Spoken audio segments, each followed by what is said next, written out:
This episode is sponsored by Zenro Clothing Co. Pick up your tees and or accessories at zenroclothingco.com and be sure to use offer code Socrates at checkout for 20% off select items. Also, if you're not into spending the money, just check out the Zenrail radio playlist. zenrailclothingco.com, music for your everyday. This episode also sponsored by The Pornian Bakery. If you're located in the Pornian area of Scarborough, Toronto, be sure to check out The Pornian Bakery, say what's up to Arville, and pick up a donut or two. Baked daily, crafted with love. This episode also sponsored by Podbean. Podbean is the podcasting platform of choice. It's the one that me and Vish use, and is great, you know, if you're looking to start that DIY podcast yourself. Definitely check out Podbean. Use the link podbean.com/SocraticGamers and gain 1 month of unlimited podcasting for free. Test it out, build that content. Anyone could podcast, right, Vish? Yep. Start a podcast and get your ideas out there. All right, enjoy the episode. All right, so since you just finished watching the Formula One, like the race for this week, I think you were saying like you really got into it because of, well, I mean, you've always liked the video games, right? But you got into it after watching the Netflix documentary that you were showing me about. Yeah, that one. Is it Drive to Survive or something like that? It's okay, F1. Yeah. It's a Netflix series. Yep. Right. Okay. So I was thinking about because I'm really into. Well, I started to get really into like reality TV shows with like X on the Beach and like The Ultimatum. I think it's called The Ultimatum, but like those were like challenge based, right? You used to watch Survivor, Amazing Race, like all those, right? Yeah. And I feel like reality TV shows get lumped in like two categories, which are either like challenges, you know, like you're trying to compete for something, or just like living, you know? And I noticed that with your Formula One show and the Bling Empire that I'm really into right now, which is like a Crazy Rich Asians but in real life thing. I guess it would be like keeping up with the Kardashians too, right? I was going to say that. Right. So I was thinking about this. I started following them on IG, and you also started watching like the Formula One in real life, and then you were like, oh look, that's the guy that was on the show, right? It's like we don't realize that these people in the shows are really real people. You know what I'm saying? Like when you think of reality TV, you think it's like all scripted and like with the challenges, it's like, oh, that's so unrealistic or whatever. You know what I'm saying? Yeah. Right. But then when you get into like other forms of reality TV, which is like Keeping Up with the Kardashians and like the Bling Empire, like these are real people. You know? And it started to trip me out thinking like, what must that be like having a camera crew with you at all times? You know what I mean? Like for me, I'm like, oh, this must be scripted, right? Because like you're being filmed. You know, another one is like 14 Peaks with Nims Dai. He was saying like his mom was in the hospital and he had they're like, okay, we have to film this, right? But he's like, you're kind of putting on a show, but you're also trying not to put on a show. You know, it's like a weird balance. And me and Tara went out to eat yesterday, and then we were having this conversation, and then I was tripping out. I was like, oh wow, we just like, if this is a reality TV show, we'd be having the same conversation, but there'd be cameras all around us. Yeah. So it's like, where does the mind go in that? And it takes a while to get used to that, though. I mean, having a camera, right? It's like you. I don't know if you can be your true self. Yeah, it's because because other people are watching you, right? Or gonna watch you. So it's like, how much can you reveal without revealing too much? Right. So like in the Bling Empire one, she's like lying to her friends, being like, oh, we're not together. But then if you watch the show, it's like, yeah, well, they filmed you guys together, right? So it's like, yeah, like it's gonna get out. It's gonna get out. So that's what I was thinking too. It's like if it's gonna get out, and you know it's gonna get out, are you just feeding into our desire for drama, or is this like when does your brain turn off and not realize that you're on a show? Is what I'm wondering. Because I'm so fascinated by it right now, right? It's like, oh, why do you like reality TV shows? It's like the human element of it, plus the idea of how can you actually do that? How can you do that? I don't know. Yeah, that's what I'm saying. I think it has to be certain types of people that are. But then it goes into the Formula One. That's why I brought it up. Yeah. It's like, well, what about the Formula One people? Yeah. You know, because they're not really dramatizing anything. No. Or are they? Like, I don't know. It's not really. They're they're just drivers, right? Like showing you what it's like to be a driver. Yeah. Okay. And there are things that go on in between where it's like between certain drivers. Just like the drama between drivers, right? Yeah, but Okay. I think it makes sense because you're doing a race, right? You're being, all these people are competitive in nature. Okay, yeah, fair. Right? So it's like the show, I don't think because the show is based on what's happening in the real race time, right? Right. So you're seeing like the real thing. So like today's race, another person was in the lead, but they wanted this other guy to take the lead because he would get more points and be the point leader. Right. So he told them, So like they're teammates. They're teammates. Sorry, so it was Red Bull and their teammates Sergio and Max. And Max has been winning quite a lot of the races in the start of the season. So they wanted Max who was currently in second, to take that first spot so that he can become the point lead of the tournament. So they told the guy who was currently in first, Sergio, his teammate, to slow down to let him pass you. Right. So then it's like, so there are some in earlier parts of like in the show Netflix series, there was some animosity between, even though they're on the same team, the two drivers, there was some clashing. Okay. Like, I want to take the lead. Right. Why do I want to give it? Competitive, you don't realize it's like exactly. a team sport. Yeah. So like, and then Sergio did give it to him, but it's like how's that going to be behind the how scenes is that later? like, okay, how is that going to help me in later on? Are you going to help me out like if some problem is going on? Right. Like it can happen, but I think that's the reality of this world. Like Right. No, yeah, I was saying. So like it seems so innocuous on the surface, but then there's like a drama related thing behind it. Like there can be drama related behind it. Yeah. I think it's just because it's all a competitive, you're in the competitive mindset thing, right? So you want to win. Yeah. You don't want to be second place. Which is the origin of the drama. Yeah. Right. That and then like relating that to everyone's lives, it's like, couldn't you just make a reality TV show about everyone's life? You know what I'm saying? Like, It's like, when do we... You can, and I think that producers of those shows know what to take and make, like emphasize and make a story around those sort of events. In Bling Empire, they never show like their day jobs or whatever. It's always just their interaction with each other. So there's a lot being cut out, you know, in a 24-hour day. And like the show is supposed to like span a week, right? And then like the F1 thing is like a really, really long time, like a year or something, right? Yeah, at least throughout the year. Yeah. So it's throughout the year, but then they condense it to a TV show, right? So it's like, it's almost like if you look at your life from a third person perspective and you look at the underlying narrative, that's very entertaining. It almost seems like everyone's lives can be like a reality TV show. Yeah. Right. And then what is the attraction? I mean, things happen in people's lives, but it doesn't always happen, right away, or like necessarily every day, but there are those few days that something happens. Right. And if you just cut out the lag time in between those events, then it just seems like, they're always have something going on, right? Yeah. So there's two ideas here that I'm playing around with, like this. Well, first one is like this voyeuristic nature, like we're watching people without them watching us. And the second thing is like, what makes their lives so much more attractive than our own? I think it's the drama. No, but we just said like everyone's got drama. Everyone's got drama, but people want to see. But you feel like you're the only one dealing with it, right? But then you see other people's drama, and maybe yours is not as big comparative. Or okay. So you like watching it, like maybe not as entertaining. At least my life's not like that. Yeah, or, it can be like that. Yeah, interesting. Yeah, I noticed too, like watching a lot of these reality TV shows, that like you kind of grow an affinity towards them. I was like joking around here. I was like, oh, let's see what our friends are up to.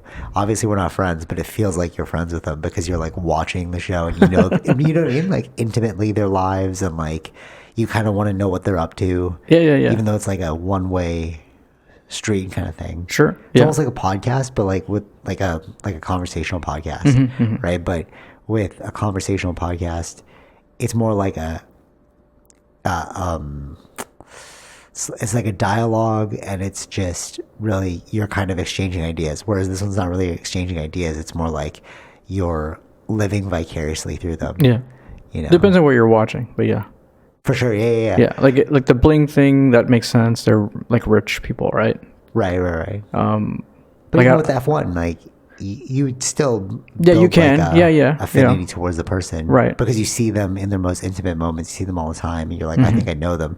So like, I can see how, like from my own personal experience, I could see how people could definitely go down the road of fandom, like obsessed fandom. You know, when those people that like see somebody in person, they start crying, and you're like, why are you crying? But it's like, no, because they built such an emotional attachment towards you. Yeah, they made an impact on their lives. But a one-way impact. You know what I'm saying? Yes, It's like, of course. Yeah. Yeah, that is so fascinating to me. Yeah. Like we're so starved for connection that we will find it in anything, even if it's not a real connection. You know what I mean? Yeah. Right. Because it's like one way. They're never going to know you. Yeah, I think that's the thing. Because there's no way when it's one way, then there isn't a way for them to hurt you, right? Yeah, true. Very, very fair point. I think that's what makes it feel like there's more of a connection. But, more of like if I was friends with somebody and I can, like, if there's personal interaction, right? Like, oh, you're annoying or something. Yeah, like, ooh, things can. Exactly. Right. But then if you don't have that kind of connection, you will just watch them on TV or something on screen, and it's like you're gonna have more of a connection. You feel like you have more of a connection to them, like a safer, like a. I get what you're saying. I don't know what the word is, but it's sort of like it's like like safer. It feels more. Yeah, I guess the best word I can think of is like safe, because like you're eliciting all those same chemicals as like hormones of like attachment and stuff, but you know you'll never get hurt by the show. Yeah. Unless you do something crazy, like but that's not really. Well, no, it's not about hurt by the show. I feel like it's like you're not getting hurt by that person. Right. Like things can happen to the character, but you're gonna be exactly. Yeah. That's so weird. Yeah. I mean, like having felt that from my own perspective, it's like I almost can't judge, because I hadn't felt that before. Like even with bands, remember we'd like listen to music. You came with me downtown. I loved Blink-182. Yeah, remember that? And then everyone was like obsessed with Tom DeLonge, who showed up. Usually Airways, and you were just looking at everyone like, why is everyone pulling up their phone and like trying to reach out to him? You know, and it was like so odd. And I didn't understand that too when we went to like Warped Tour. We met those bands, and I was like, oh, cool, like we were having like normal conversation with them, because it wasn't like I didn't love you, you know what I'm saying? Like I didn't, like I loved your music, but you as a person, it's just like you're just a person. Yeah, we tend to put them on pedestals, like in godly levels, right? Right, for sure. But like I hadn't felt that until this show, at like reality shows. Okay, I'm like, oh, there's a weird pull now that I really want to see what they're up to, you know, and like, yeah.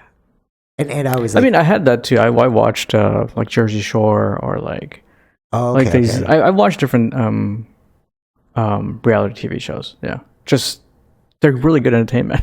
They are good entertainment, but there's a deeper emotional level I'm feeling towards this, because I'm just like wondering why it's so popular, and then I just got into it. I'm like, oh, I can see why this is popular. No, it's not really like the toxicity; it's the vulnerability. You know, like right? You're seeing like vulnerable people. Yeah, I don't know. It's a weird thing. Like I've seen them, but I don't think I've felt what you're feeling. Like I don't feel necessarily a connection in that sense. That's why I lean towards more of the competitive reality, because then it's just like it's more like the games. You mean? Yeah. Okay. Yeah. That type of reality shows, like Survivor or something like that makes more.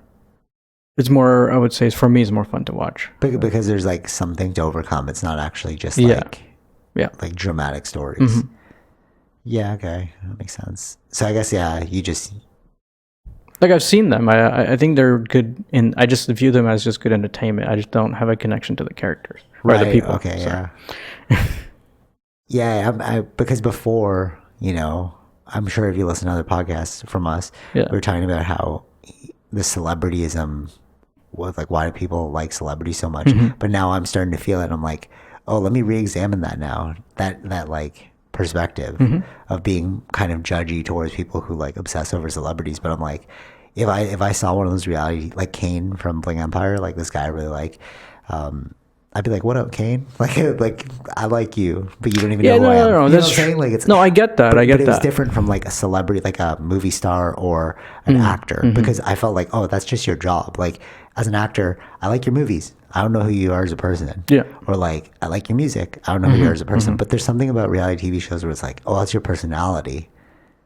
You know what I'm saying? I get what you're saying. Or like the racer one, it's like, oh, but you're a good racer. Yeah, And it's yeah, like, yeah. I wouldn't be like enthralled by you. Yeah, I don't know. You're just a cool racer. Yeah. You I know like, what you're good saying. job.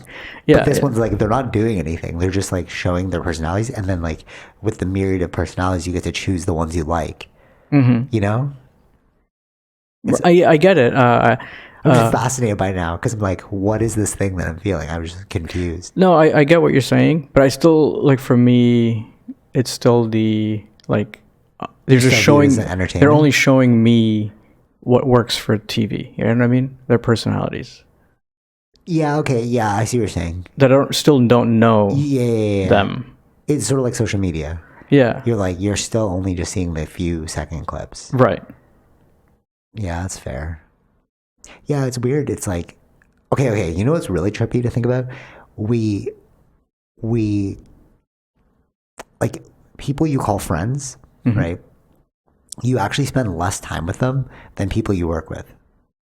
Okay. Yeah. That's weird, right? And then people you like on social media, you spend even less time. It's one way, and you only see like maybe 30 seconds of them. Yeah. You know, like I notoriously post a lot on social media, but you're only still getting maybe 3 minutes of my day.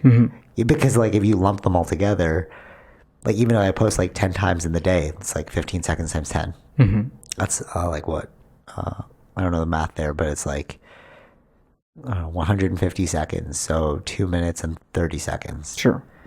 You know what I'm saying? Like of my day, but like chunked up in a way that you're only seeing those moments. So it's almost like you build an affinity towards the person, and you're like, oh, I must know what they're like. But it's like, nah, again, it's 2 minutes. That's what I'm saying. Yeah. Right? Yeah. It's weird how this like psychological, emotional attachment. Well, it's because we are driven for attachment. I think. Right, yeah, right? Like connection.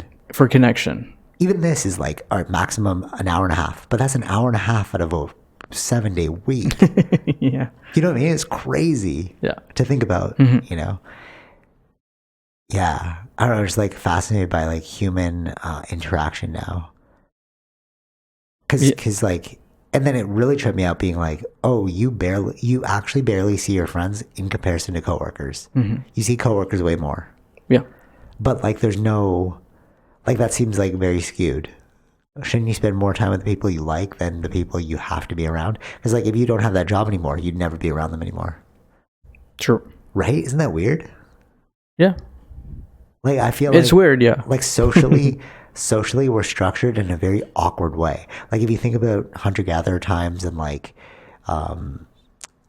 back when we were in small communities, it was like you would see your friends like all the time. Because you'd be living and working with them. You know what I'm saying? But then now in society, I wonder if that's why we have such like detachment or like loneliness. You know, like we live more connected than ever and with more amounts of people, but there's a lot of like depression and loneliness rampant in our society. Right. Because it's like, even though you're next to someone, you're still not connected to someone. You know, there's a difference between like connection and distance. Yeah. Weird, right? Yeah. This is a professional connection / personal connection. Those are the Right. two. Yeah, totally. But it's like, but our brains can't understand the difference. So like you can be professionally connected to like a bunch of people, but you don't like any of them. Yeah. So you're spending like 8 hours a day around people you don't like. But like you're still technically receiving a physical, emotional connection with another human being. Right. But it's in an adverse way. Right? Yeah. Weird, right? It's different. Like, social structuring now in our contemporary society is very odd. It's almost like not real. You know what I mean? Like Yeah. it's very odd. Yeah, it's odd in that sense. Yeah. like another thing, pre-COVID, one thing that they're saying is when people got, when COVID, like the pandemic started, a lot of divorces started happening because you would actually not see your significant other most of the day. Right. Right? You'd only maybe like 3 hours a day, morning, night. Yeah. And then weekends. Mm-hmm. But we didn't realize that those kinds of relationships that you had built are actually not the ones you wanted. That's why you saw a lot of divorce, because you were stuck in that home with that person. Yeah. And it was like, oh no, I can't escape you now. Right. You know what I mean? Like so many problems with the way society has structured itself. In terms of like emotional attachment, relationships, connectivity. Yeah. Right. Yeah. And I wonder if that's like the root of our maladaptive behaviors now. I don't know, what do you think? I mean, like you could see what I'm like saying, right? No, I do. Yeah. And it's also true what you're saying, right? But I never thought about it before. It's just like, it wasn't until the reality show, because I'm like, what do I like about this freaking reality show? And then I'm like, why am I growing such an attachment? I don't know these people. Mm-hmm. But then now it's like, and then it made me question like other parts of like life as well. I was going for a walk with your brother, and I was like, I see that guy maybe two hours a week. Your brother. Yeah. Oh, right. Okay. Because we just go for like morning walks, Wednesday, Friday. And then, but then it was like, I see you 2 hours a week, but I have an affinity towards you. But then the people I work with who I'm constantly messaging, I'm like, I can't wait to not message them. Mm-hmm. You know what I'm saying? And it's like, why is it balanced in that direction? I mean, obviously for commerce and like, yeah, we've set up the system in that sense, right? Yeah. Yeah. It's almost like it would be more harmonious if we didn't. Depends on how you look at things. Yeah, that's there too. But then, like in small communities, like hunter gatherers, if it's somebody you don't like, you're gonna keep seeing them 24/7. Okay, fair point. Yeah, true. Also, right? You can leave the tribe though, No, but okay, yeah, but then you're leaving the whole tribe, right? But I'm wondering, like, why is there? Maybe this is the answer, because like in Western societies that are really built up, industrialized, there's less of a community aspect than in like third world countries, where you have to band together and you see those people all the time. Like, like there's no real working in those. There's working, yeah, but it's more community. But they're all the same. Everyone's in similar in culture, right? Like Okay. They have that over. So you think that's what it is? Yeah, because there's a lot more things that they're connected to. Like here, again, it's more diverse. So yeah, okay. you can't. There's a certain level of connection, but you won't ever understand the other person if you don't understand their culture, right? Or their background. That's a good point, actually. Yeah, for sure. I think that creates a little bit of a separation, right? Right. Ooh, yeah, that's true. Because it's like over here, if you have two different cultures, you're like, hey, what do you want to do after work? But then it's like we're coming at it from two different places. One person might be like, oh, I like to, do this thing, and then another person's like, I like to do this thing. Yeah, but you'll never, you'll never come to terms. There could be different classes of culture. Like someone drinks and someone doesn't drink, right? Yeah, I was about to say, right. That could be for religious reasons, and then, you can't go to a bar. Like, just got to grab a couple of drinks, and then so you can't build a personal connection that way. You have to find a different way, but then you have to understand other people's culture too. Ooh, I think you hit the nail on the head, actually, because if you go to those other countries, it's like, because we're all culturally the same, it's like, know that you're going to go to church on the weekend or something. Yeah. You're like, oh, I'll see you at church. Yeah. Or like, oh, let's go fishing, because you both go fishing. Yeah. Like, not like it fishing in the sense of like fly fishing here. It's sort of, I'm thinking about like where my dad grew up, where it's like fisher villages. Yeah. Yeah, they're all in this fishing villages, so they're going to be. So exactly. So they know that stuff. Yeah. That's so interesting. Right. So it's like, I mean, I think that probably would have. They might be a little bit better off still, even in the cities in those other countries. But there's still, it would be minor separation still, right? But compared to here, because everything is, Like major everyone separations, is, yeah, for it's sure. going to be more major of a separation because everyone is very different Yeah, from each yeah, other. right. Even in their like in their mannerisms. All right, so I had to Google this word. It's called microaggression. Yeah. I had to like we're laughing like it's like the South Park Yeah. memes about microaggressions, but then like actually looking at what like microaggressions are, I was like, do you mean just passive aggressive? Mhm. You know? And then it was like, no, there's a difference between microaggression and passive aggressive. So passive aggressive is you're being like aggressive, but you're trying to make it subtle. Right? Yeah, You're yeah, trying to yeah. be mean but Yeah. subtle, right? But then microaggression is sort of like you do an action that is sort of an attack on that other person's culture without either knowing or not knowing, Right. right? And Mhm. and then but that actually gets taken away if we're all the same culture. That's what I was just thinking about. It's like Yeah.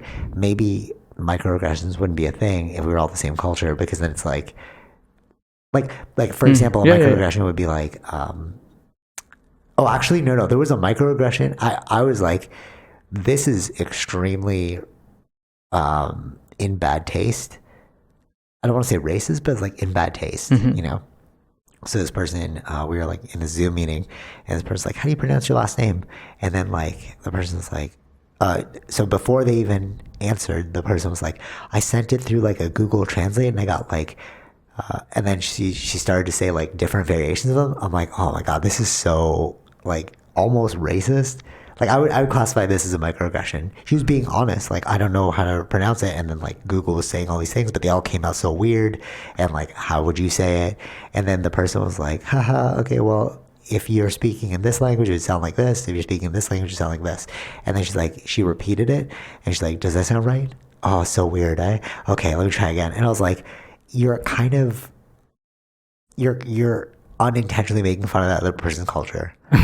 You know what I'm saying? I know what you're saying. Yeah, I get what But you're that's saying. because where there's so many different cultures jam packed in one. Yeah, like You know? yeah, just yeah. I think it made it worse by trying to repeat the name multiple times and trying to say Yeah, it. you're like singling them out. It's like, oh, bro, that's not Yeah, cool. it's just like I don't like you just say it once. I don't know if I'm saying this right, but you say it. Like, all right, let's take it from a different angle. Like, let's say, because I don't want to say what that person's last name was, but like, let's say something more easily understood in our culture, like Western culture. So they're like, how do you say your name? Is it John or Jahan or Johan? Right. You know, and then the person's like, it's John. Oh, John, I would have never guessed that one. That's a tough one. Yeah. Like if the shoe was on the other foot, you'd be like, this guy's rude. Yeah. You know what I mean? But like you almost have to put yourself in the shoes of another person in order to, but that's what you're saying. If there was one culture, you wouldn't need to put your shoes in someone else's. Yeah. You know, you wouldn't need to walk on someone else's shoes. Right. So maybe the problem is like we do have so many jam-packed cultures in one. Yeah, I think that's the whole. This is how we gotta figure this out as we go through it, right? Right, It's right.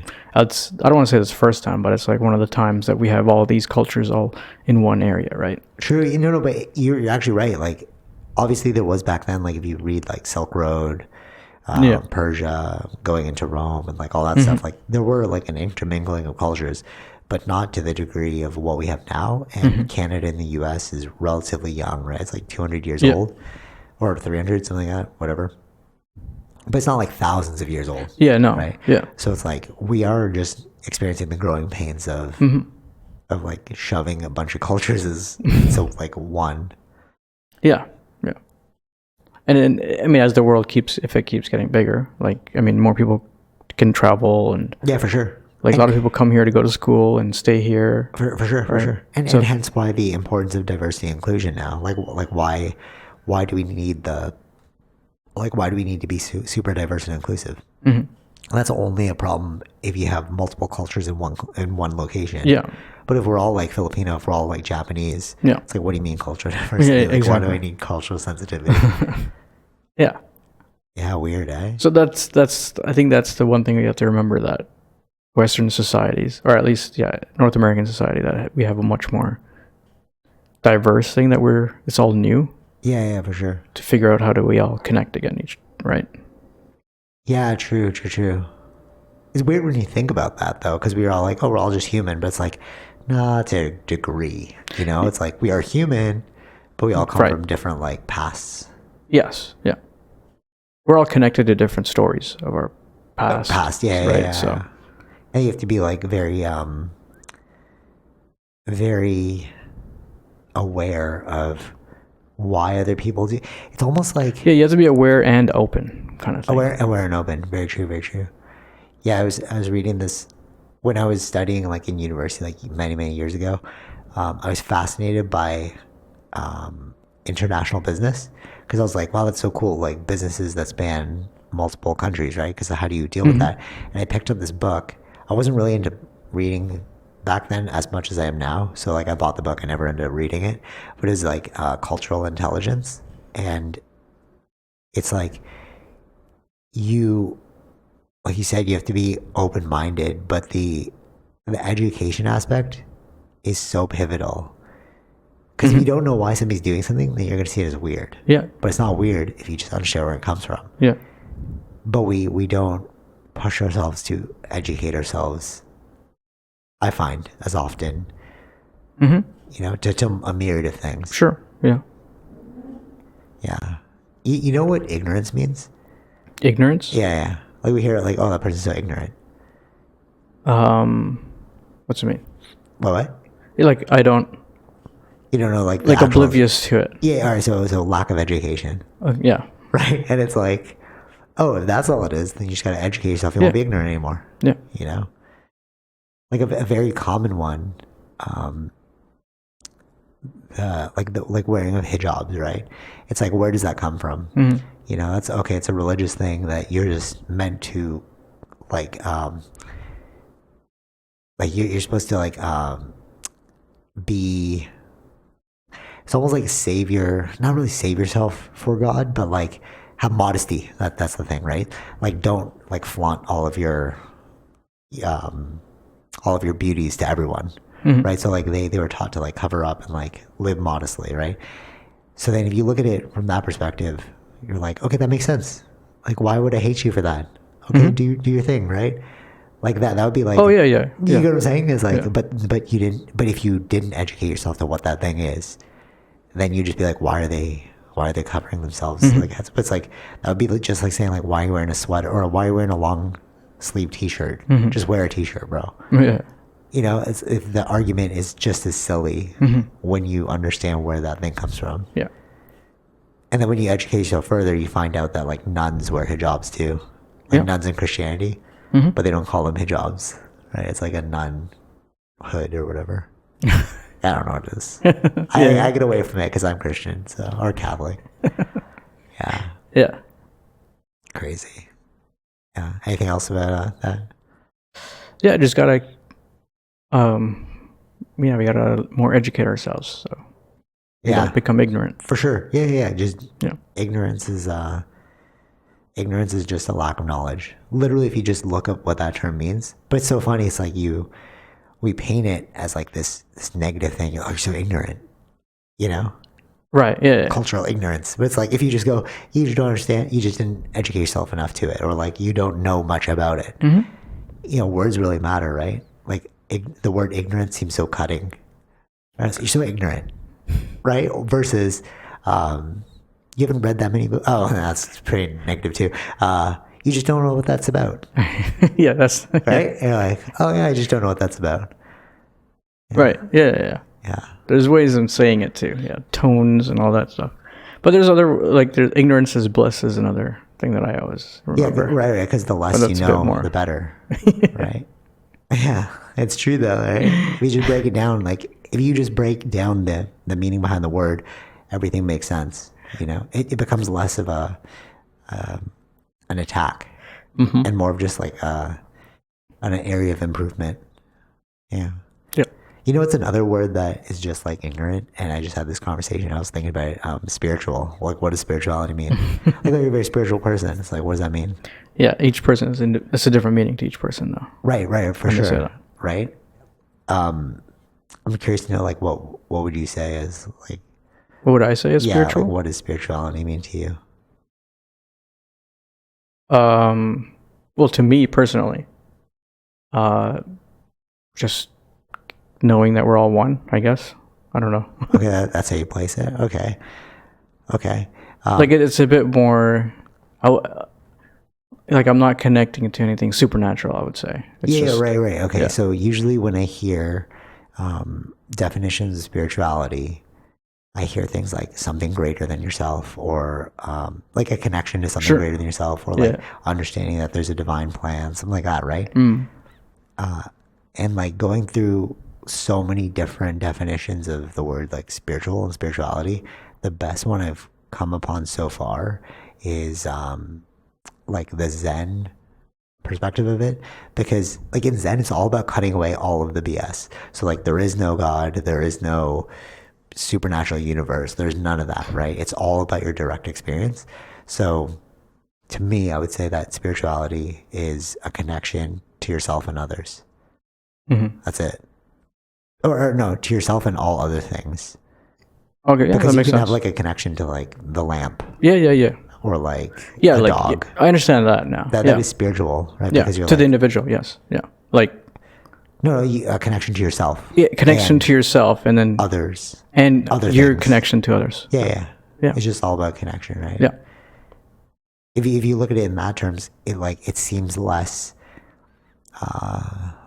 esoteric. Yeah, that makes that's Right? Like that's what does it grounded in mean, like- reality. right? What you And just you're said like, was grounded in reality. Yeah. well, like what does it mean to like what is greater? Like a connection to the divine. What is the divine? Mm-hmm. Like if you don't know what it is you're connecting to, then how can you connect to it? Yeah. Right? Yeah, it's weird.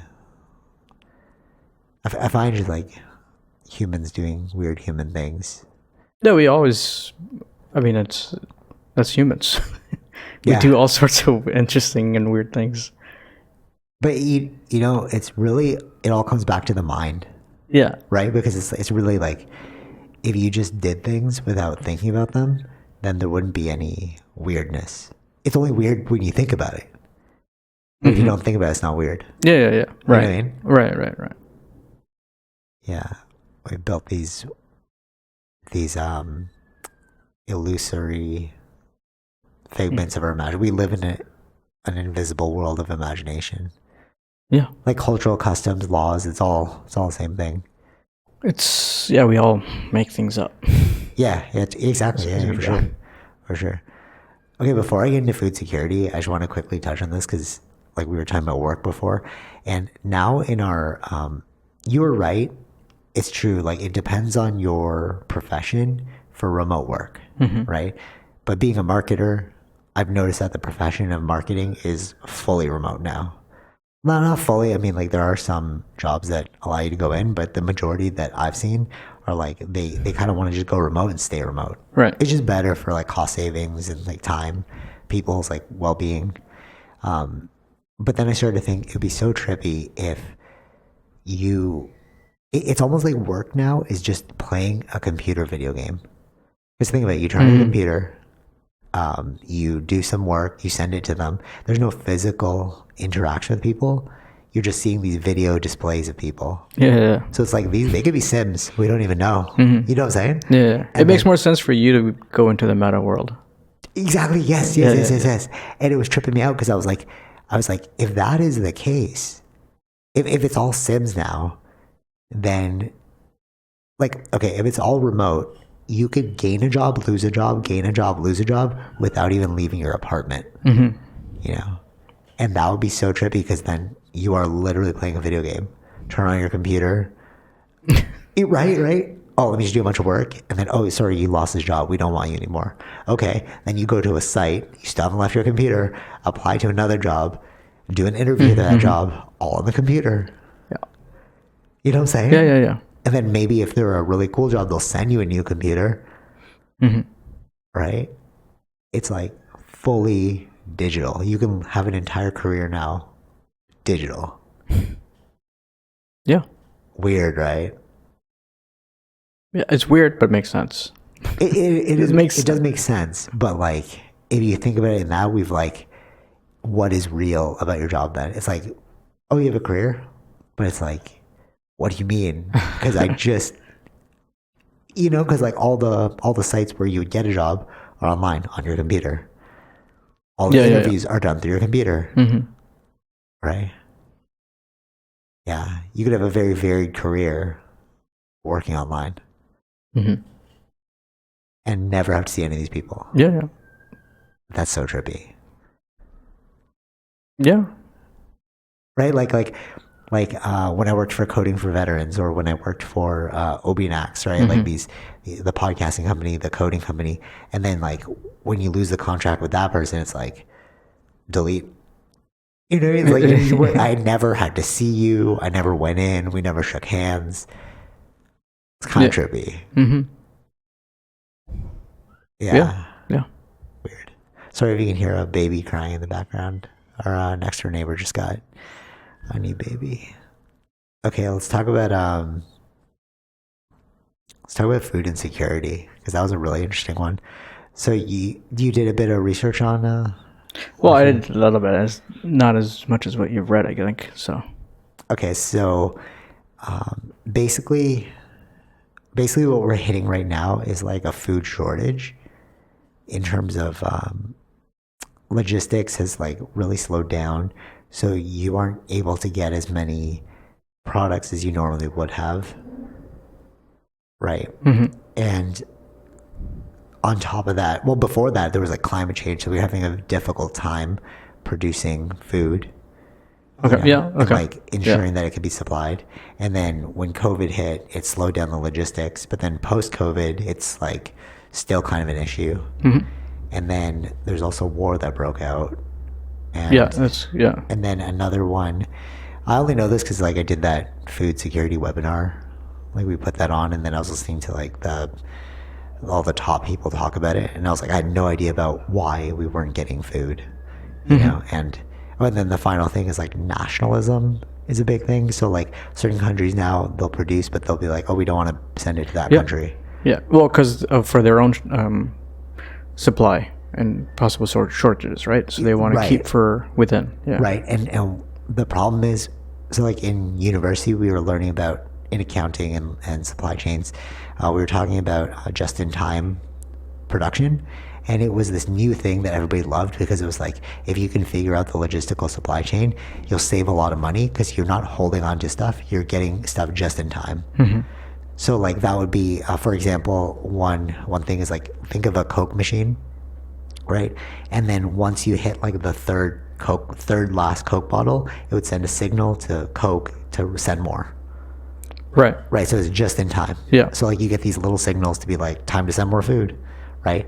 But if that only works if you can accurately forecast for supply and demand, you know, because like what if one day friggin' 20 people want Cokes, and then you quickly run out of Cokes, and you're like, oh, we didn't make our supply demand. You know what I'm saying? And with the food crisis right now, like the supplies are a big issue. So like chicken at the restaurant before that we went to like this past week, they were like, oh, we didn't get our shipment of chicken in. And it's like, how fragile is our system, bro? Yeah, we're seeing. You know what I mean? Like, whoa. Well, yeah, I mean, these are, what do you call, not normal times, right? But what is a normal time, right? So like, yeah, I agree with you, but like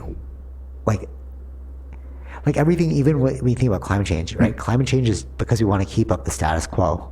Yeah. Right? Like you said, normal times. Normal time just means status quo. Yeah. Right?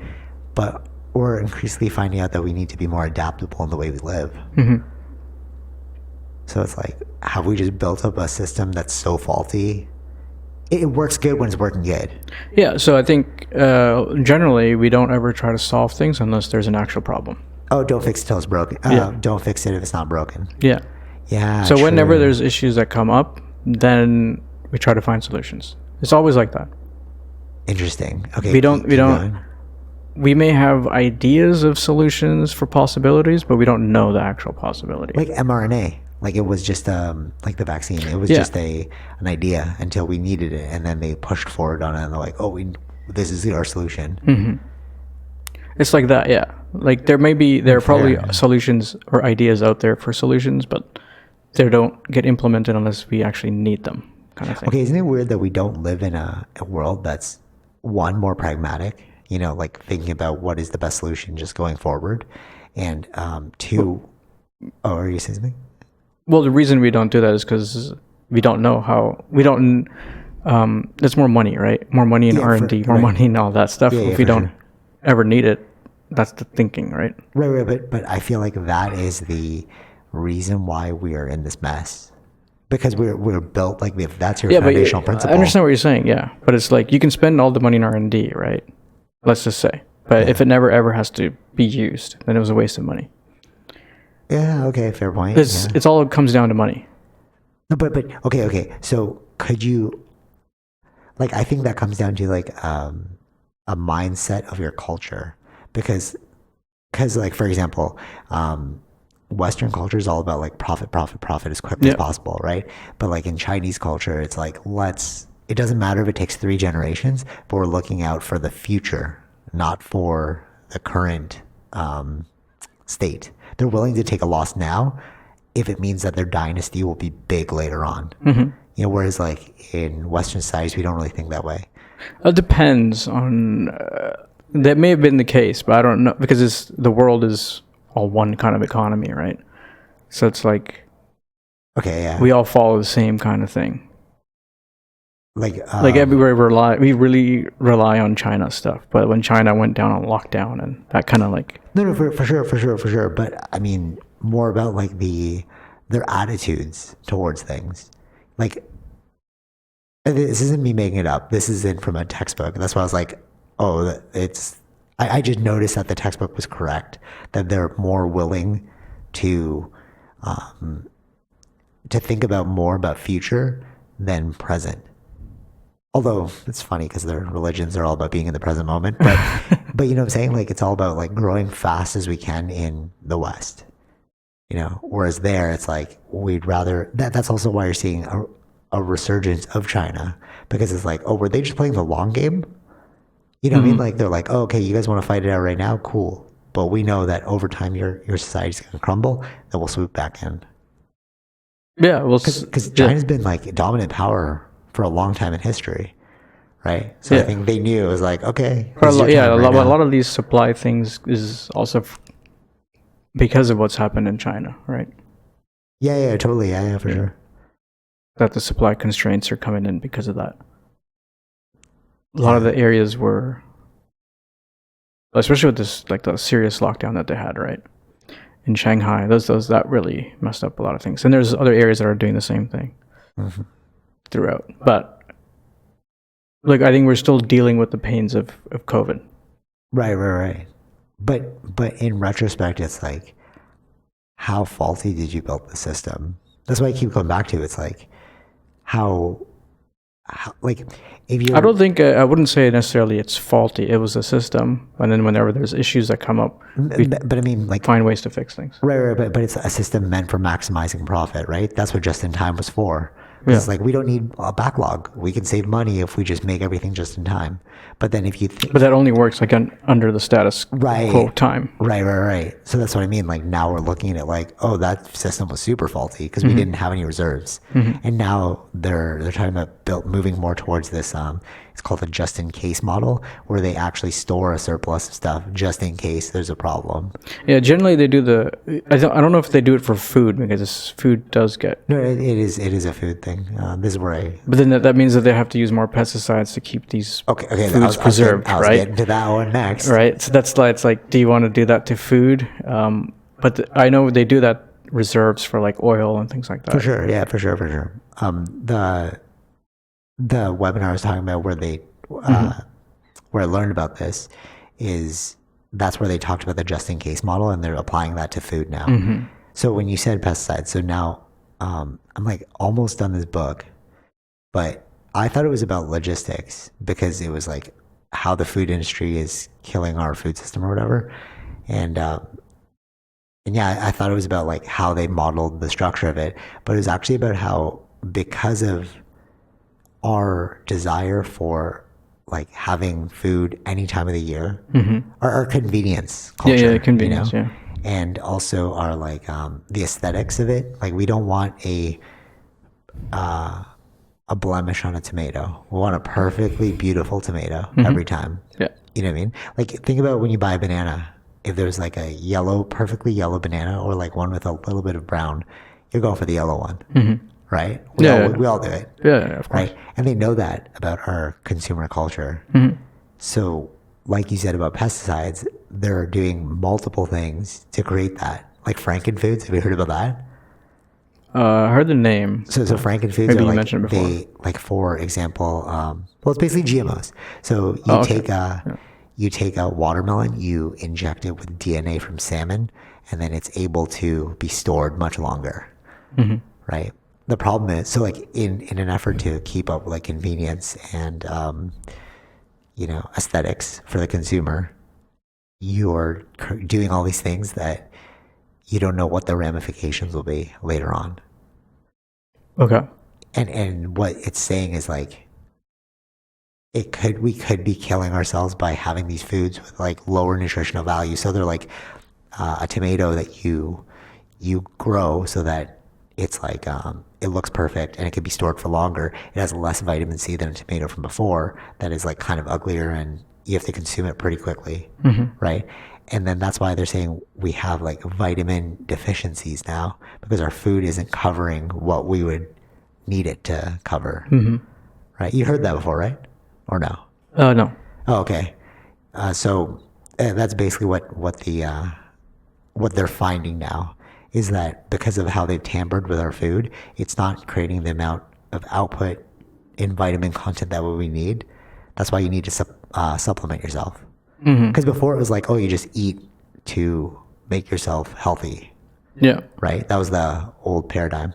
But now, like, you have to make sure you take your vitamin C tablets and also like your zinc and your phosphate and like all that stuff, right? But you should be able to get that from food, right? Theoretically. Okay. But our food's not producing that level of quality anymore. Okay. And that's tied into the logistics system. And that's like what you're saying, like, oh, you need more pesticides if you want to grow longer for just in time. And like, so again, another example of like a very weak system, Yeah.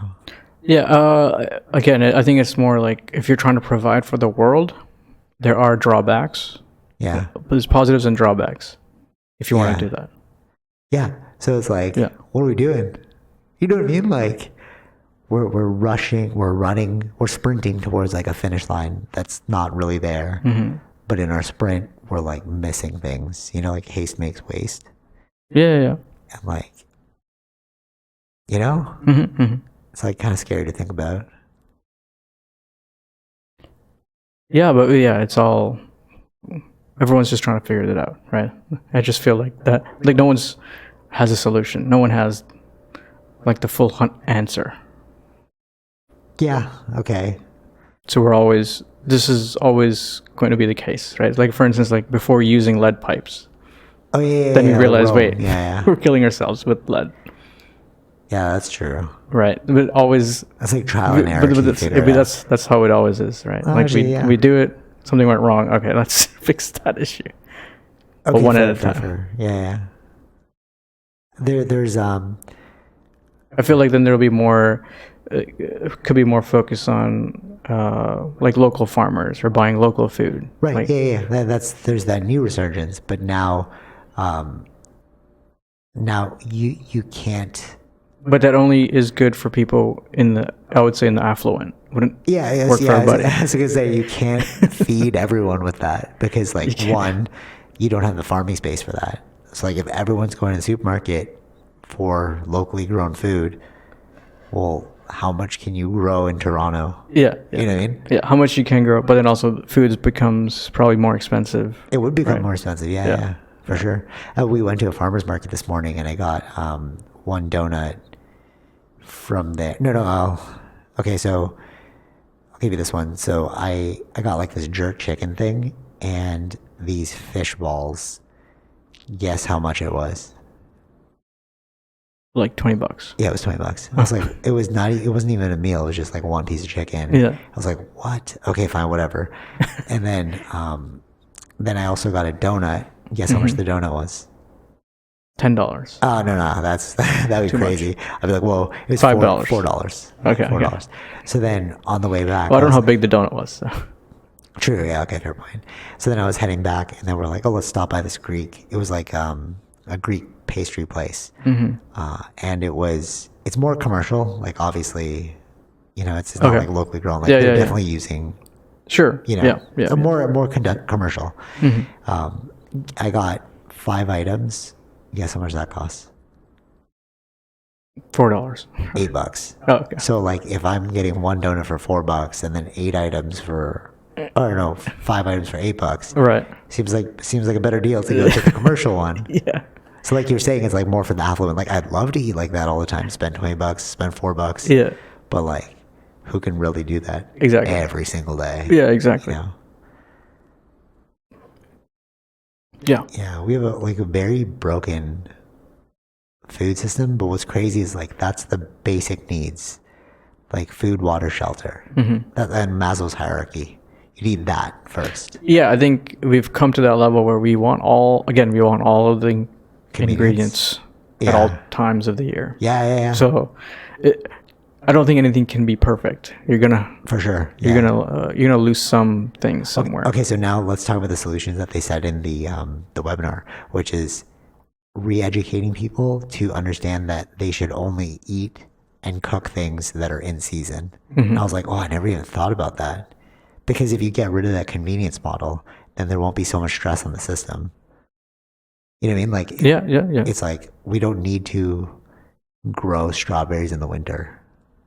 It's just, it's not the time for strawberries, bro. Like, we'll get those another time. Well, yeah, I mean, they don't grow it here.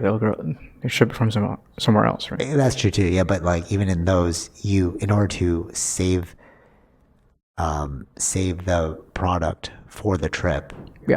Right, because like, let's say it takes 5 days, start to finish, to get it from. It's a very optimistic number, 5 days, to be like from being picked to making it to the Canadian grocery store halfway around the world. Yeah. Right. What's the lifespan of a strawberry? It would have died like much quicker. It's like you were saying in when you went to Spain, was it? Or an orange juice. Yeah. Morocco? Where Spain is Spain. And you're like, oh my God, the orange juice here is amazing. Because it's plentiful. Yeah. So it has like a different vitamin C quality, a different flavor, because it's not being killed of its nutrients in order to make it to the other side of the world. Yeah, it's like probably been like freshly picked. That's what I mean. Yeah. And in our pursuit to create the most industrious civilization in the West, North America, where things don't really grow. Like really think about that. We don't really have a good growing season. Like what can we grow in North America? Like potatoes? Yeah, probably. You know what I mean? Like what are we gonna make? Yeah, we're not growing strawberries. Yeah, we're not. Yeah, exactly. Yeah. But those are like vitamin C rich things that we need. But that's what I'm saying. We go back to, it's like in order to make those things, the longevity of those things longer, you have to sacrifice the nutritional value of the food. Have you heard of golden rice? Yeah, I've heard of the name golden rice. Okay. All right, I don't mean like a supermarket thing. It's like this thing that they created for people, I think in Africa. There's more vitamins and stuff. Yeah, vitamins, right? Yeah. I wonder if we're going to move towards that, in the future, like just like Frankenfoods, that's all you can get. I feel like they might have to do things like that. If we're lacking in vitamins, I feel like that's because we can't just keep taking vitamins. It's like, I mean, we can, but But I think that's what is going to happen. Like they do those things even in milk products too. I believe they add. Yeah, they add like vitamin D. Like this is rich in vitamin D. You're like, when did this ever when did this ever need vitamin D? Yeah. So like that's probably what's going to happen. Yeah, that's trippy. It's like we're living in a fake world. What would you eat? Have you tried the Beyond Meat burger? No. Yeah, it sounds kind of weird. It's like, why don't you just eat the beef? Yeah, I think from my perspective, it's just like you really want like a KFC, but you want to be ethical about it. Yeah, like you want. Yeah, that's why I find it weird. It's like, why are you eating? Yeah. They have those like those fake those like vegan. When I was vegan before, we'd eat like a lot of like meat. What do you call those? Yeah, like it's like meat alternatives. yeah. And it just made it like tofu or something. And Yeah. it was like, oh, this is not good for my body. Yeah.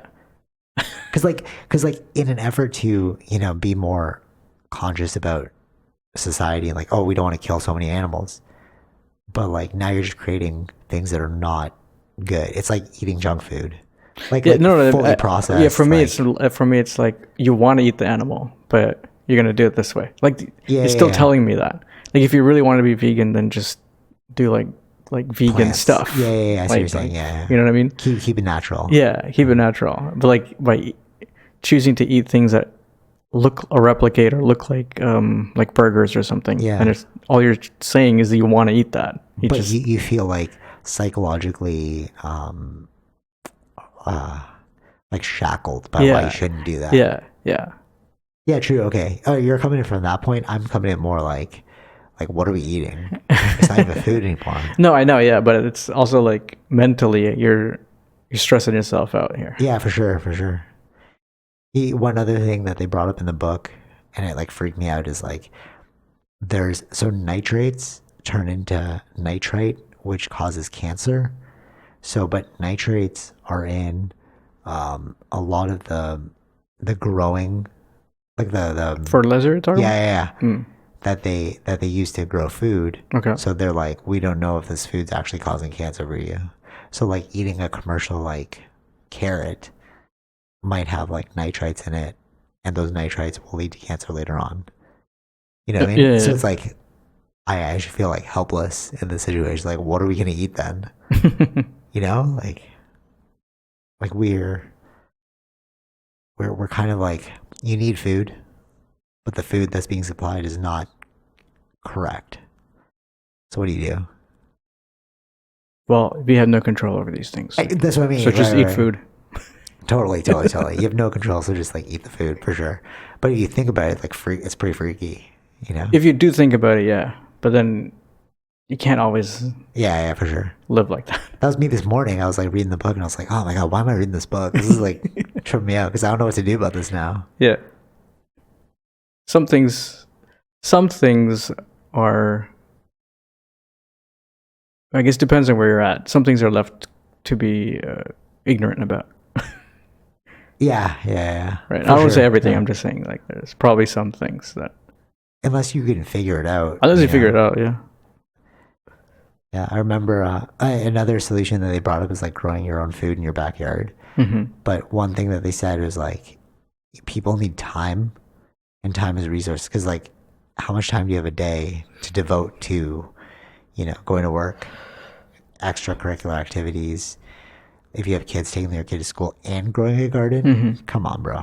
Like you can't ask me to do everything. Yeah, that's why I mean, like your free time is then your garden for for gardening, right? Yeah, and then you can't even grow enough food to like supply that for every single meal.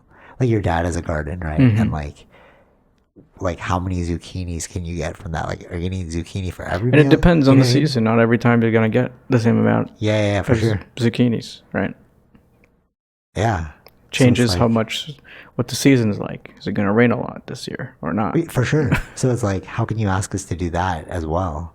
And then contrast to your dad's garden, Sid's dad's garden has like, when I went to the backyard, I was like, dude, your garden is like so plentiful. And they're like, yeah, the trick is Miracle Grow. Like they use like steroid rich fertilizer to make these amazing, like beautiful, he had like kale and stuff. Mm-hmm. But then reading this book, it's like, yeah, that stuff can lead to cancer as well. So it's like, oh my God. Well, what are we gonna do, bro? Could. We don't know. Yeah, we don't know. Yeah. Yeah. Could. Yeah. I guess it's better to have the kale than not have the kale, but yeah, I think so. But still, damn, bro, how much time is that gonna take for you to like build a sufficient enough garden? Are you gonna eat kale for every meal? Yeah, right. You know what I mean? Or like even chickens, like if you had a couple of Joe Rogan's like, oh, I just invested in a few chickens and then every day I get eggs from them. And it's like, we all don't have a giant backyard to do that. So, you know what I mean? Like, yeah. I guess like hunting would be a good solution. But then you're also, you're preserving that food for a long time too, right? You like salt on it. You gotta salt it or freeze it.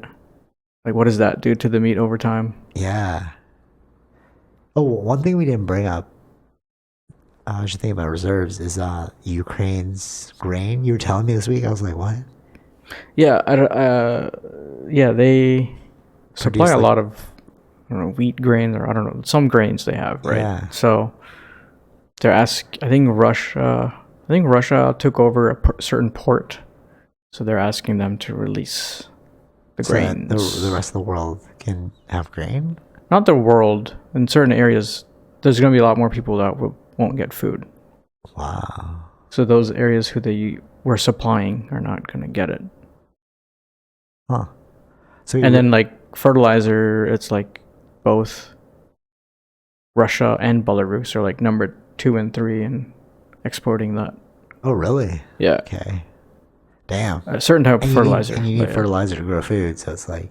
Yeah, I don't know what kind of fertilizer, but yeah, they're like top 2 and 3. So it's like... So it makes you think like go back to it, it's like our global supply chain is super weak. That's why we don't want war, right? When war happens, these are the problems that can come out of it, Like outside of the climate change issues. But even like, even with the, like, all right, let's say there's no war, like the climate change issue alone is like... Yeah, I think a climate change issue is there, but at least, as countries you work together. But right now, they don't want to work together with certain countries. Yeah. And then you have war on top of that. And then, so there's like more problems, right, on top of each other. Right. So right now, so like there wouldn't be a solution, right? Yeah. Yeah, I wonder how we're gonna get out of this one. Like going forward. Yeah. I want like the person who was like in charge of it, the webinar that I went to, was saying that like this is just the beginning, and then going forward it's gonna get more tough. So it's like, if this is just the beginning, this is what it looks like. Is he saying with the climate change? With everything involved, like climate change, war, the things I named, right?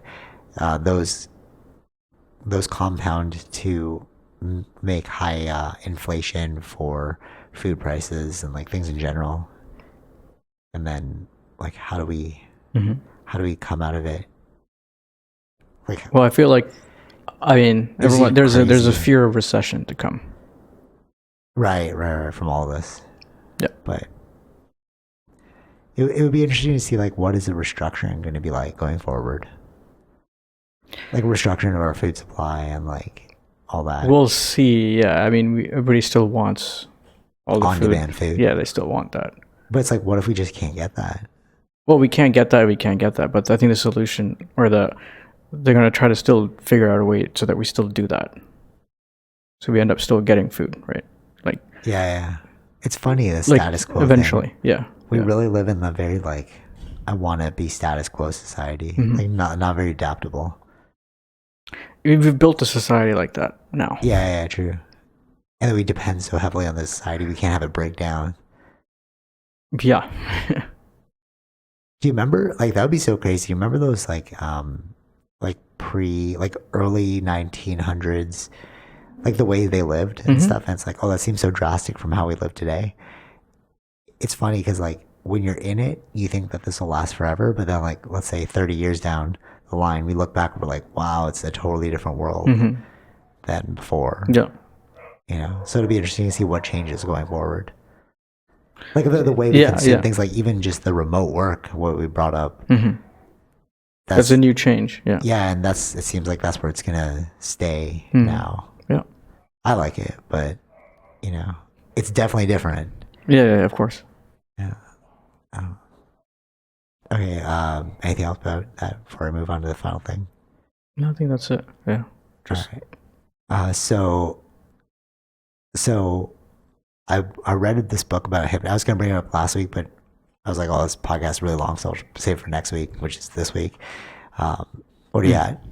An hour. Oh, okay. Yeah, that's good. I read this book on hypnotism, and when I was reading it, I was like, this is just meditation, because we do it to ourselves all the time.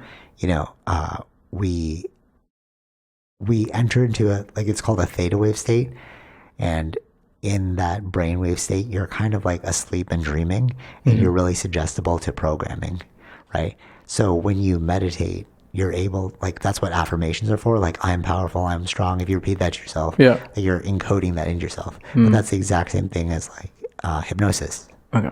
Right, because hypnosis, when you do it, you're getting tireder and tireder and whatever. And it's weird how our brains really operate on this subconscious and conscious level. You know, it's like we don't realize, it's almost like you don't even know what you're being programmed with. When you think about it in terms like that, it's like, wait, if I just enter into a theta wave state, I'm more suggestible, and then I could reprogram my habits and stuff, you know? Or like when I had sleep dentistry, and they're like, we're just going to put you in this brainwave state where you're awake but not fully awake. And I was like, what is that? And then I don't remember my dentist's thing at all. Or a couple nights ago when I told you I took off my watch and put it beside me, I'm like, dude, I don't remember that at all. So it's like what? It's almost like our brains are very, we're so susceptible to everything that's around us. You know what I'm saying? Yeah. Yeah, I thought that was freaky, because if you think about it like that, then it's what are your relationships doing to you? What are your work environments doing to you? What are your, you know? It almost seems like you're always being programmed. Well, technically, yeah. Right? But nobody thinks about it like that. Yeah. You know, if you actually look at how the brain things, works. what influence you, what's influencing you, and you're gonna go, oh, you like that, so you go more in that direction. Right. But you know what I mean? That's, you're being triggered by something. Yeah, for sure. To cause in that way. So it's like me liking GT7. Then I found this thing on Netflix about F1, and now I'm watching F1. So you can see But if you actually go back to when you're a kid, you always liked those racing games. So it's almost like our personalities are like a compound of experiences. Yeah, and there's certain things that needs to be used as a catalyst to lead you in certain directions. Right, for sure. Yeah. It's weird when you think about people like that. You know, we're all just a collection of experiences engaging with one another. We our personalities, who we are as a person, is just a collection of your past.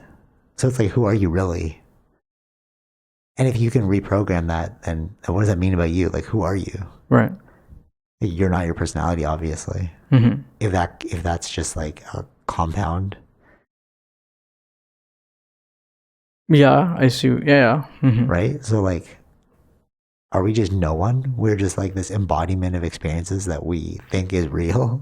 Well, in a way, yeah. I think if this is just the byproduct of the mind to make you keep doing the thing, doing whatever, right? It's just the progression of life. That's all it is. Yeah. Right. Goes back to determinism, cause and effect. It goes back to that. Yeah. Well, I read this in The Brain and the Meaning of Life, the book. It said that we are just like ants in search of our next chemical hit, like dopamine. We're just searching for dopamine.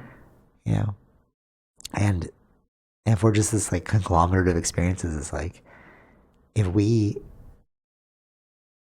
you know, that whole idea of if you took your consciousness and put it into another body, would you still be you?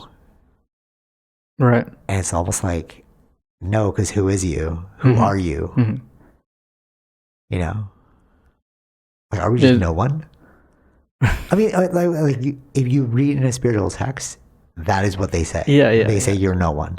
Yeah, but I think they mean you're not special. But now what I'm saying is I wonder if that's what they meant.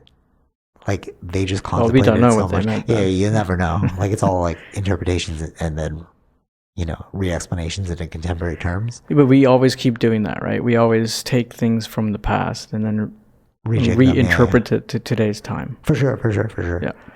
But to go back to it, it's we almost are we almost really are no one. We're almost slaves to our experiences.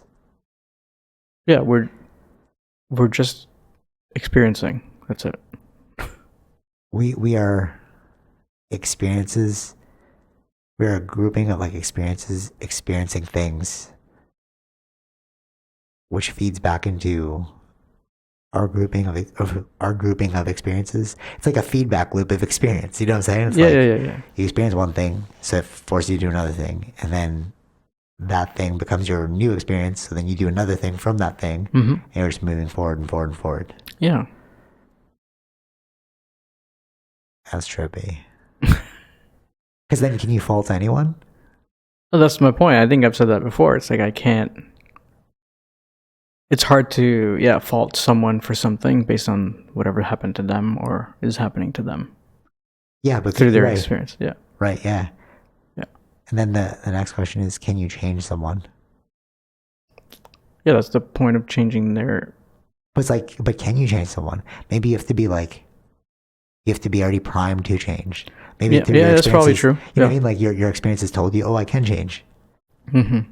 But there are those who like their experiences told them they can't change. Yeah. So it's almost like you can't change anyone unless you have that programming that you can change already.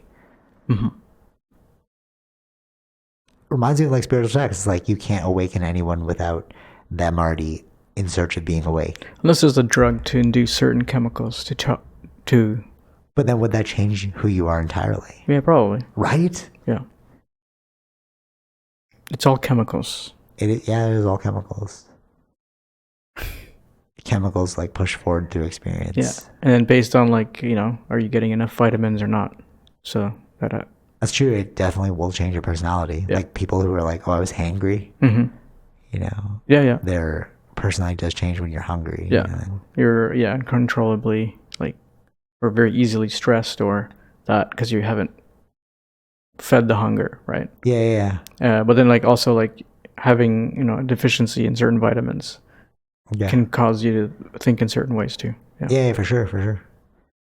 It's like I don't know. I see it like a kaleidoscope. You remember Yeah. what kaleidoscopes look like, and so you turn it, it changes shape and stuff. Yeah, if we didn't see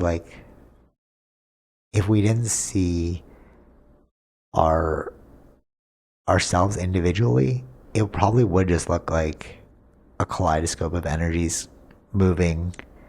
Right. We're like, oh, you're a person, I'm a person. Yeah. We have physical bodies, but it's like if you didn't see things in that way, if you just saw you as a series of experiences, you as a series of cells, then it's just like energy moving. Mm-hmm. Yeah. I'm trying to marry science with spirituality. That's why I keep bringing it up. It sounds super esoteric, but it's it makes logical sense, Yeah. There just isn't terms. There's only certain things that science can do or how to study these sort of things, right? Some of these. Yeah. Or we haven't learned enough yet to what to do, what to look for through science methods for this sort of things, right? Yeah. I see what you're saying. Yeah. We're limited by our instruments and our questioning. Yeah. We don't even know how to answer. Elon Musk said this. It's in the book Hitchhiker's Guide as well. But the answer to life is 42, and what that means is it's not about the answer; it's about the question. Mm-hmm. If I give you the answer, if I'm hey, water, and you're what do you mean? It makes no sense to you. But if I'm if you ask me, hey, I'm thirsty, what should I drink? Water.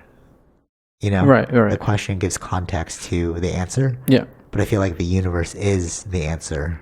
But we haven't got the questions. We don't know what all the we're questions. looking for. Yeah. Exactly. Yeah. And that just comes through time and through more experiences. Yeah, sure. Yeah, more experiences. Yeah, trippy. Okay, but final thing, because I was thinking about this as I moved my hand through the air as I was talking to you.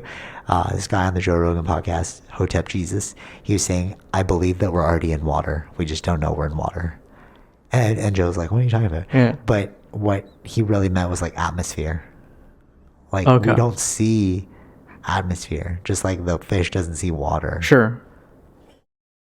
Okay. That's trippy. Yeah, if you think of it that way, sure. But if you think of it that way, and then it goes back to the whole, we're just energies moving around, because it's as I breathe out when I'm talking, within our atmosphere, it's somehow going to get into your body. I mean, that's how viruses work, right? Like COVID, it spreads through like oral respiration or whatever. But like, how does that move through the air, through atmosphere? Yeah, well, yeah, in a way he's right. It is a form of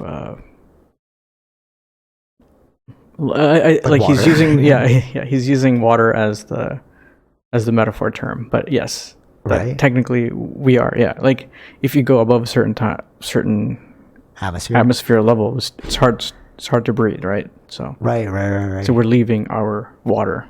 Yeah. Yeah, our zone of water. Oh, true. Just like fish, right? Yeah. If you pull the fish out of the water, it's like they can't breathe anymore. Yeah.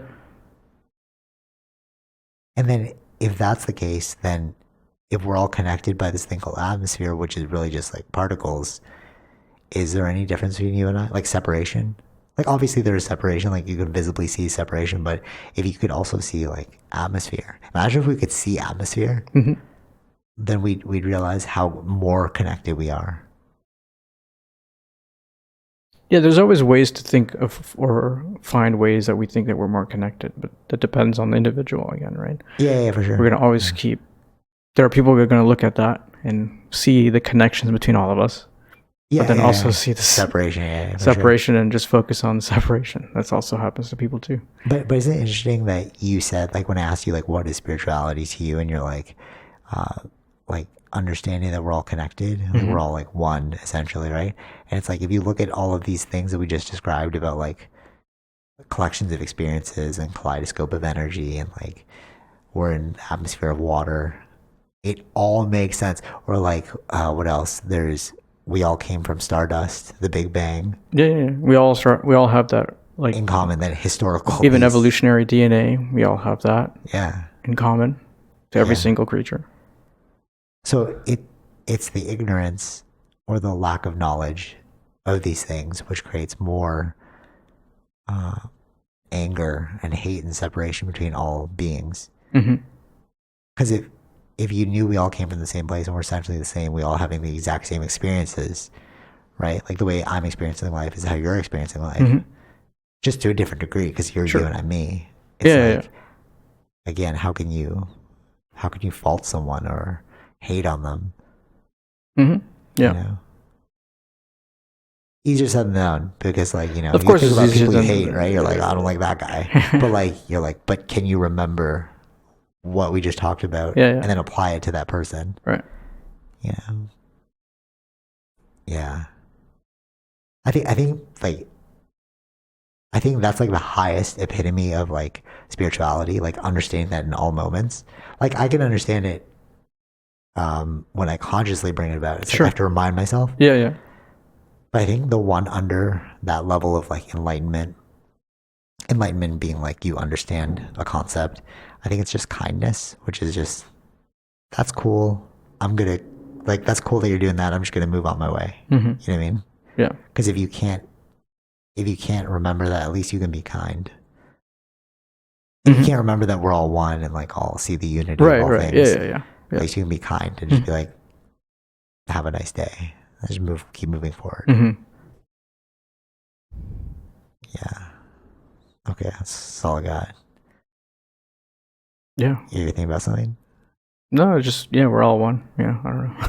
Yeah, no, but for real, Technically, though, but like, it doesn't matter if you say it esoterically or scientifically. Like they're all coming at the same places. Like literally, that's why I'm like, people need to read more spiritual textbooks and read science textbooks. Because if you read both, you're like, you are literally saying the same thing. Because in the science textbook, they're saying like, we all just come from the Big Bang. We're all stardust. Like, yes, and they're coming at it from like physical matter, right? Yeah. But there's spiritualists are coming at it from more of like a intangible, esoteric matter. Yeah, the problem is just varieties of spiritual meaning. For sure. So I would say the ones that think like us, they would probably see that. Yeah, okay, fair point. Yeah. You could see the commonality between science and spirituality. Yeah. But some people gravitate towards science, some people gravitate towards spirituality. Based on their experiences. But then at the end of the day, they're all coming back to the same conclusion, which is we're all one. So then does that mean that at our core, we all are good? Or we all want like equanimity? Well, I mean, good isn't... We're all what? Sorry. Well, like we all want we all want to fit in. Yeah, I think that's the answer. Yeah. Yeah. At our core, we all just want to be accepted, Yes. loved, Yep. and appreciated. Yep. Yeah. Yeah. You know where the deficit comes in?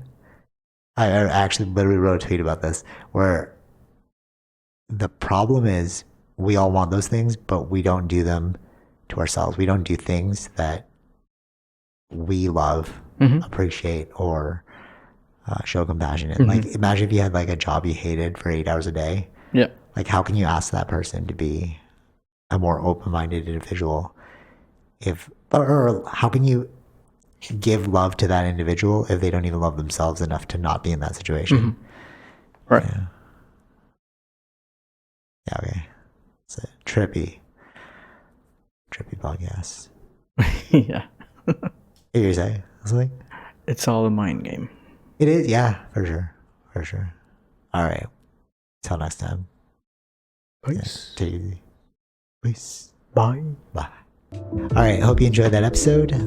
Be sure to like, share, subscribe, all those fun things, and check out our sponsors: Zenro Clothing Co., Portian Bakery, and Podbean. Take it easy, fish. Peace.